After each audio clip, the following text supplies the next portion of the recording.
এই যে mulching paper গুলা এগুলা প্রায় আপনার 2-2.5 বছর হয়ে গেছে এগুলা যে দিচ্ছে এক পেপার দিয়ে। হ্যাঁ এক পেপার দিয়ে তো মালচিং এ দেখেন যে এই যে এই ইয়াটা দিছে না এই চারটা এই চারটাও এইখানে হ্যাঁ এই নেটটা যে দিছে এইটা মোটামুটি মনে 4 ফসল না 5 ফসল চলতেছে এক নেট দিয়ে। হ্যাঁ এক নেট দিয়ে তো কি করে একবারই খরচ শেষ। হ্যাঁ করছি কিন্তু ওইডি আপনার আরো বড় হইছিল 3 কেজি 2.5-3 কেজি করে হইছিল। আচ্ছা আচ্ছা ধুন্দুলের জমি এটার ভিতরে আবার আপনার এদিক দিয়ে আমার একটা গাছ আছে করলা গাছ মাশাআল্লাহ এই জাতটা কিন্তু করছিলাম আমি এটা ফইরা উঠছে। আচ্ছা আচ্ছা এটার ভিতরে আমি 2 বেলা নিয়ে খাইছি আর এরকম 3-4 বেলা নিয়ে খাওয়া যায়। তাহলে আপনি সাথী ফসল আপনি কি এটা কি আলাদা চাষ করতে হবে 2-4টা গাছ লাগায় রাখছেন 2-4টা গাছ লাগাইলে আমার নিজের খাবারটা হয়ে যেতেছে। হ্যাঁ এটা কি জাত এটা জিঙ্গা কোন জাত? এটা ধুন্দুল আপনার এটা হলো এটা কি 12 মাস হয় এটা হাইব্রিড?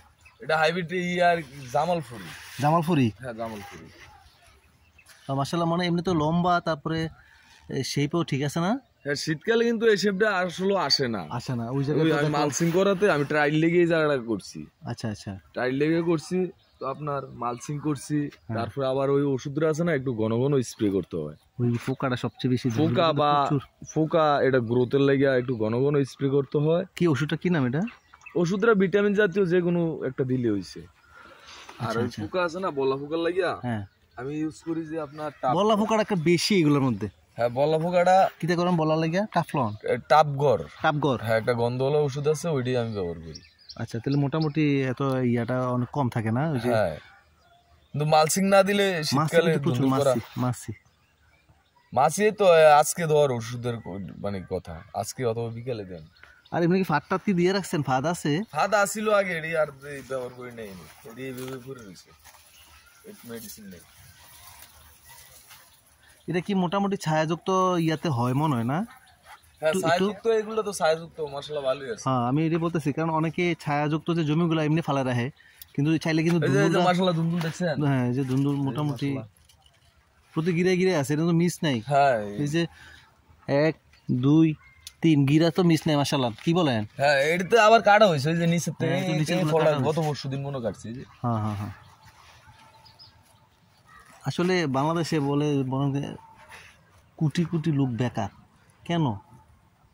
আসলে ভাই দেখেন নিজের ইচ্ছা শক্তির উপরে যেটাই করেন নিজের ইচ্ছা শক্তি থাকতে এটা কত মূল্যবান একটা কথা বলছে। আর অনেকে দেখে যে অবসর থাকে এভাবে আমার এনে কাজ করলে আমি 500-700 টাকা রোজ পরে 500-700 টাকা রোজ পরে তাইলে অনেকে দেখে যে অনেক নিয়ে আছে মাদক নিয়ে আছে কেউ মনে করেন ফালতু জিনিস লয়ে আছে অনেক জিনিস লয়ে আছে অনেক কিছু। হ্যাঁ সকালবেলা নাস্তা টাকা নাই কিন্তু আরেকটা লয়ে পড়ে রইছে আরেকটা নিয়ে পড়ে আছে।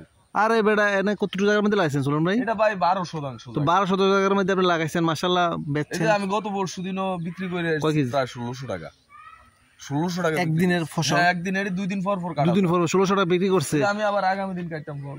মানে আমার ইচ্ছা হয় বুঝছেন নি তরুণ যারা আছে লেখাপড়া করে একবার হ্যাঁ মনে হয় যাবে কি হয়ে গেছে ইউরোপ যাইবো আমেরিকা যাইবো সুইজারল্যান্ড যাবো কেন দেশে কি হইছে?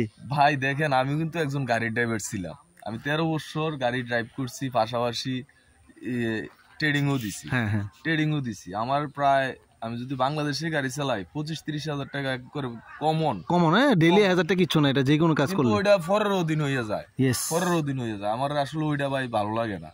আমি এখন এই গৃহস্থী নিয়ে আছি আজকে 2.5-3 বছর হয়েছে তো এইটা নিয়ে দেখি কি করা যায় আল্লাহ কই নিয়ে। মাশাআল্লাহ আপনার উদ্যোগ আসলে চমৎকার আপনার ইচ্ছা শক্তি আমি আশা করি আপনার আরো ভালো কিছু হবে ইনশাআল্লাহ। আসলে চেষ্টা না করে মানুষ শুধু আছে বাপের ক্ষেত বেচা ব্যাংকের টেহা উড়ে নিয়ে বিদেশ যাবো এই করব সেই করব বিদেশ গিয়ে হেরে বসাইয়া কুমড়া বেচাইবো আর হেরে টেহা দিব। কি পরিশ্রম করতেছে যারা আছে বিদেশ তারা হেরা বলতে পারবো যে কি পরিশ্রমে আছে। কৃষিকাজটা আসলে পরিশ্রম হইলো মানে এটা তো আর 15 দিন না ভাই নিজের। হ্যাঁ আর আপনি নিজে যে নিরাপদ সবজিটা আপনি খাচ্ছেন আপনার নিজের হাতে তৈরি করা আপনি এইটা খাইয়া যে স্বাদটা পাবেন বাজার থেকে এই স্বাদটা পাবেন না। এই যে দেখেন মানে এটা আমার একটা এই যে না সব বেকার যুবক যারা আছে সব বিদেশ যাবো এরা বিদেশ থেকে কোটি কোটি টাকা কামাবে দেশে এসে ফ্ল্যাট গাড়ি করবে দেশে কিছু করবে না দেশে কৃষি কাজ করবে না রুদ্রে পড়বে না হেরা সুপার হাইব্রিড হয়ে যাবে। হ্যাঁ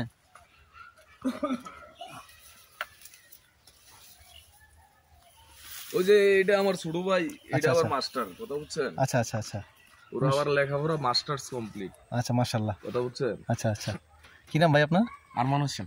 আচ্ছা আচ্ছা আচ্ছা উনিও মাঝে মধ্যে অবসর থাকলে আমার জমিতে আসে আইসা দেখে যায়। এই কৃষির সাথে যে একটা ভালোবাসা, নিজেও মাঝে মধ্যে পরিশ্রম করে। হ্যাঁ হ্যাঁ, আবার বিভিন্ন বিষয়ে পরামর্শ লাগলে সুন্দর চমৎকার। অবশ্যই আপনি যেহেতু স্টাডি আছে, আপনি স্টাডি থেকে বিভিন্ন, আর এখন কিন্তু বেশি স্টাডি লাগে না, আপনি কৃষি যে চ্যানেলগুলো আছে অথবা গুগলে সার্চ দিলে যে কোনটা কি করবেন। বড় ভাই আছে ওই যে কৃষি অফিসার, উনি আচ্ছা আচ্ছা ও সরকারি চাকরি করে। আচ্ছা আচ্ছা, ওনার থেকে বিভিন্ন পরামর্শ নিচ্ছেন। উনি এসে এখানে এই বিষয়গুলো দেখে পরামর্শ দেয় আমাদের। আর কি নাম ওনার? ওনার নাম হচ্ছে মোহাম্মদ মিজানুর রহমান। আচ্ছা আচ্ছা আচ্ছা, উনি কি কৃষি? জি, উনি বর্তমানে 14 গ্রাম উপজেলাতে আছে। চমৎকার। ওনার বাড়ি এইদিকে? হ্যাঁ হ্যাঁ, উনি কাশীনগর। চমৎকার। দেখেন আসলে জব এক জায়গায় কিন্তু বাদ্যপাড়া, দেখেন উনি এক জায়গায় জব করতেছে কিন্তু নিজের এলাকার জন্য আশেপাশে স্বাস্থ্য বাইটা এই সেই সবার কিন্তু সাপোর্টটা দিচ্ছে। এটা কিন্তু অনেক বড়। সে কিন্তু চাইলে বলতো না ভাই আমি ওই জায়গায় আছি, এখানে না। এই যে রিলেটিভ, হ্যাঁ, কৃষির সাথে যে তার একটা সংস্পর্শ, তার একটা ভালোবাসা, যার আমার এলাকা, আমি ওই এলাকাতে আমি এত উন্নত করতেছি, মানুষকে পরামর্শ দিচ্ছি, কৃষি বিভিন্ন সহযোগিতা করতেছি, আমি আমার এলাকার যে ছেলেদের আছে তাদেরকে আমি পরামর্শ দিই, তারাও আস্তে আস্তে উপর দিকে উঠুক নিজের এলাকায়। উনিও কিন্তু একসময় আপনার থেকে একদিন একটা সবজি নিয়ে যাবে, তাই না? ওই সবজিটা কত নিরাপদ আপনি জানেন, উনি জানে, বা কীভাবে ফলন তৈরি করছেন, তাই না? এটা সবারই আসলে এইভাবে এগিয়ে আসতে হবে। আমরা কৃষি ছাইরা দিয়া, মানে খাদ্য তো একবারে নাই, হ্যাঁ, মাঝখানে 200 টাকা বরবটি হয়ে গেছে, কেন কেউ করে না? সবাই একদম শার্ট প্যান্ট জিন্সের প্যান্ট পরে না, এটাও এক ব্যাপার। আবার ব্যাপার যারা করে দুর্যোগের আবহাওয়ার, হ্যাঁ হ্যাঁ, বন্যা পরবর্তীতে অনেক ফসল নষ্ট হয়ে গেছে, এটাও একটা ব্যাপার আছে। তবে আগে যেভাবে কৃষি করতো এইভাবে করে না। প্রত্যেকের ঘরে একটা লাউ গাছ ছিল, ঘরের সামনে উঠানের মধ্যে একটা লাউ গাছ লাগাইতো। এখন বাণিজ্যিক আপনি হয়তো একটু করছেন, একটা ক্ষেত লাউ ক্ষেত, ওই এলাকায় একজন করছে, এরকম হয়ে গেছে গা। কিন্তু প্রত্যেক ঘরে ঘরে কিছু লাগাইতো এবো, বুঝছেন না?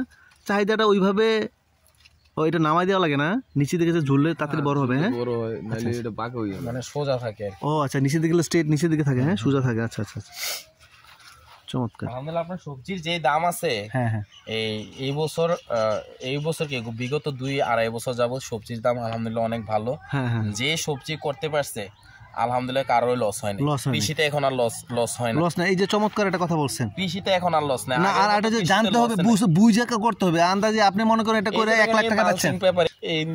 যখন এক বাঁশের খুঁটিগুলো তো মনে হয় আপনার কয়টা উঠাইছেন বাঁশ? এই খুঁটি দিয়ে, এই খুঁটি দিয়ে তো এই মাছের সমানে দুই খুঁটি দিছি, 4 থেকে 5টা ফসল উঠতেছে। এখন যেটা আপনার নষ্ট হয়ে যায়, এটা মাঝে মাঝে কয়েকটা একটু চেঞ্জ করে দেন আর কি। ওই আপনার মালচিং পেপারটা উঠে এক পাশে নিয়ে যাওয়া, যখন ফসল শেষ হয় তারপর হচ্ছে আবার গাছগুলো আগাছাগুলো পরিষ্কার করার পরে আবার সার দেয়, আবার মাটি আলগা করে কোদাল দিয়ে করার পর হচ্ছে আবার বীজ রোপণ করে দেয়, আবার সুন্দর ফসল হয়। কিন্তু একই জমিতে কিন্তু বারবার আপনি একটা পর একটা মিশ্র, এইটা হওয়ার শেষ আর এটা শুরু হয়ে গেছে, তাই না? এটা শেষে আমাদের আবার শশা লাগাই দিবে। শশা, গুড। সামনে রমজান আসতেছে, হ্যাঁ হ্যাঁ, এটা বড় টার্গেট, এটা বড় একটা করে আমাদের এই জমিগুলোতে শশা লাগানো হবে। ওই পাশে আছে মোটামুটি অনেকগুলা জমিতে শশা লাগানো হবে। সুন্দর, চমৎকার। আসলে দেখেন, আপনারা আমাদের মতো ছেলেরা যদি এগুলো না করি, তাহলে আমরা নিজেরা খাবো কি? আমরা কি আমেরিকা থেকে ইম্পোর্ট করব? এখন যে তরুণ উদ্যোক্তারা, তারা আছে মনে হয় মাদক নিয়ে, তারা 50% মানে 100-এর ভিতরে 70% আছে মাদক নিয়ে। ভাই আপনি দেখেন 20 বছরের যে নিচে ছেলেগুলা যে মাদক নিয়ে তারা ব্যস্ত আছে। এখন আসলে এত মাদক নিয়ে ব্যস্ত আছে, এত মাদক কি দাম কমে গেছে তো না ভাই? আমি বলতে পারি না, যারা করে তারাই বলতে পারে না। এত সহজলভ্য হয়ে গেছে না, কেন ওরা এত মাদকে কেন ইয়ে করতেছে? ওদেরকে ফিরিয়ে আনতে হবে। ছেলেডি বা 12 বছর থেকে 20 বছর বয়সে যে ছেলেডি মাদক নিয়ে আছে, এটা মেইন সমস্যা হতো গার্জিয়ান, বুঝছেন নি? মানে অর্ডার টাকা পয়সা দিচ্ছে, আমার এনে কাজ করলে আমি 600 টাকা 700 টাকা ফলনগুলো একটু দেখেন, এখানে এই যে যেমন ফলনগুলো একটু দেখেন। হ্যাঁ হ্যাঁ, মাশাআল্লাহ, চমৎকার। এই যে আমি দেখাচ্ছি, এই যে ওখানে প্রত্যেকটা গিরায় কিন্তু আছে ফসল, হ্যাঁ, প্রত্যেকটা গিরায় আছে। এই যে এখানে দেখাই যাচ্ছে, এই যে এখানে আছে, তারপরে এখানে আছে, এই যে ফুল আসতেছে, কন্টিনিউ আছে না। আর একটা জিনিস যেটা আসলে যুব সমাজ নষ্ট হয়ে যাচ্ছে, এটা পারিবারিক কিছু শিক্ষার ব্যাপার আছে। বাপ মা হঠাৎ করে মনে টাকা পয়সা হয়ে গেছে, পোলারে হুন্ডা কিনা দিছে, বাজে সঙ্গদের সাথে পোলাপান চলাফেরা করতেছে, পরে ওরা আসলে দুনিয়াটা রেখে কি মনে করতেছে, ফিরিয়ে আনাটা আসলে টুকটাক কৃষি কাজ করলে নিজের খাবারটা চললো, বাস, এটা আর্থিক স্বাবলম্বী হওয়া যায়। আপনার নাকি ইয়া আছে নাকি? এটার মধ্যে ইয়া করছিলেন তরমুজ না মাঝখানে দেখলাম একটা তরমুজের মতো কালো একটা ও আছে, ওই দিক দিয়ে একটা গাছ আছে। আমি 20টা গাছ এটার ভিতরে দিছিলাম, কিন্তু একটা গাছই টিকছে। আচ্ছা আচ্ছা আচ্ছা আচ্ছা, খাওয়া লাগে দিছিলাম। আচ্ছা তরমুজটা একটু দেখাই। এটা কি আপনি এর আগে কি ওই দিকে করছিলেন? ওই যাত্রে লাগাইছিলাম। এবার কি তরমুজ করবেন, প্ল্যান আছে? না, হ্যাঁ এবার কি তরমুজ করার প্ল্যান আছে নি? তরমুজ কি লাভ, তরমুজে লাভ লস কিরকম? তরমুজে লাভ লস বলতে ভাই, এটা তো আমাদের এইদিকে কুমিল্লা থেকে খুব কম, হ্যাঁ খুবই কম করে ফসলটা। এটার তেমন আমি পরিচর্যা মানে বুঝি না। করছিলেন কিনা? হ্যাঁ করছি, কিন্তু ওইটি আপনার আরো বড় হয়েছিল, 3 কেজি 2.5-3 কেজি করে হয়েছিল। আচ্ছা আচ্ছা, তো এখন হয়েছিল যে 12 মাস এটা আমি লসে খাইছি তরমুজটা। হ্যাঁ 12 মাসে এটা তরমুজটা হয়। আচ্ছা আচ্ছা, লস খাইছিলেন? হ্যাঁ লস খাইছিলাম, ওই ফুলাইনে নষ্ট করে লাইছিল, যাই আইছিল অথবা ফুলাইনে নষ্ট করে লাইছিল, নাহলে লস গেল না হইলো। আর এটা তো ইয়াং জেনারেশন কিন্তু নিজে কিছু করবে না, অন্য কাউকে কিছু করতেও দিবে না। এটা একটা বড় একটা প্রেডিক্ট। একটা আছে ভাই হ্যাক করছে, ঠিক আছে ভাই আমার একটা তরমুজ দিয়েন, কত 100 টাকা না, আমরা 50 টাকা দিন, তুই ধইরা কয়া লইয়া খা। অথবা আইসা এমনি এইভাবে বললে তো আমরা দেই, ধইরা নিজে কাইটটা বলে ভাই আমারটা দেওয়া লাগবে, আমরা 2-3 জন খামু, খা। তুই চুরি করে আবার করে কি 1 টাকা আড়ে আর কয়েকটা নষ্ট করে যায়। এইটা হলো বড় সবচেয়ে সমস্যা। আপনি নিজে করতেছেন, আপনি জানেন যে তরমুজটা পিছে কি শ্রম দিচ্ছেন। আপনি একটা তরমুজ গাছ এটা তুলে লাইলেন বা এটা গাছ ফাইরা লাইলেন না জিগে, তখন আপনি ক্ষেতের কাছে চাইলে তো আপনার মনটা কত কষ্ট হইব। কিন্তু তারা তো আপনার চিনে না পরিপূর্ণ হয়েছে কিনা তরমুজ। ডেগাটা ভাইরাল হইছে, ডেগাটা ভাইরাল হইছে। আমি গত বছর এইভাবে সেলারে নষ্ট করো নে, আমি পুরো ডেগা আমাকে একবারে ডালা কেটে লাইছি জিত বছরতে। দেখছেন আসলে যুব সমাজরা একটু ভালো করে শোনেন, আপনাদের অ্যাক্টিভিটিস কিন্তু এটা অনেক কৃষি খাদ্য সংকটে প্রচুর একটা বড় একটা হ্যাম্পার পড়তেছে। আপনি আরেক বেটার জমিতে আইসা না কইয়া না হুইনা আইসার একটা তরমুজ ফাইরা নেবেন, একটা ফাপ্পো ফাইরা নেবেন, একটা কলা ফাইরা নেবেন, আগে মালিককে জিজ্ঞেস করেন, তার থেকে অনুমতি নেন। এই হকটা কার হকটা নষ্ট করতেছেন? আপনার বাবার টাকা নাই? হ্যাঁ, আপনি আরেকবার আগে ক্ষেত নষ্ট করে দিচ্ছেন। আমি এই মেসেজটা দিয়ে দিচ্ছি সব তরুণ সমাজদের জন্য, কারো ক্ষেতে না জিজ্ঞেস করে একটা ফসলও ধরবেন না। কৃষককে জিজ্ঞেস করেন, ধরেন, অনুমতি নেন, তারপরে আপনি এটা ফল পারেন। এটার জন্য কিন্তু কাল কিয়ামতে অবশ্যই আপনার জবাবদিহি করতে হবে। আমি আর বেশি কিছু বলবো না।